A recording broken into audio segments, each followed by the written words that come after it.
सावदा नगर परिषदेच्या सार्वत्रिक निवडणूक होऊ घातलेल्या होत्या. आज मतमोजणी त्या ठिकाणी सुरू आहे. प्रभाग क्रमांक 1 ब मधून मी सिमरन राजेश वानखेडे उमेदवारी करत होती.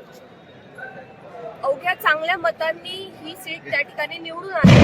खरं तर मी नागरिकांचं मनापासून, माझ्या प्रभागातल्या प्रत्येक व्यक्तीचं मनापासून हात जोडून आभार मानते. त्यांनी त्यांच्या मुलीला जी साथ दिली, जो आशीर्वाद दिला आणि माझ्याकडे एक आशेने लोकांनी बघून जे मताधिक्य मला दिलं, त्यावर मी एकच बोलेल की त्यांच्या मी दिलेला प्रत्येक शब्द खरा करून दाखवेल आणि लोकांच्या समस्या, गरजा आणि माझ्या प्रभागाचा विकास हा कसा होईल याच्यावर मी 100% माझं योगदान असेल आणि काम करेल. येणाऱ्या काळामध्ये नक्कीच प्रभागच नाही तर सावदा शहराचा आपण चेहरा बदलवू आणि अजून पुढचीही मतमोजणी सुरू आहे आणि मला सावद्याच्या नागरिकांवर पूर्ण विश्वास आहे की त्यांनी घड्याळ या चिन्हावर आणि राजेश गजाननराव वानखेडे हे ज्यांच्या नेतृत्वात काम करतात, आदरणीय अजितदादा पवार यांच्या नेतृत्वावर ते अतिशय चांगला विश्वास व्यक्त करतील आणि पुढचेही उमेदवार चांगल्या मताधिक्याने निवडून येतील हाही मी विश्वास व्यक्त करते.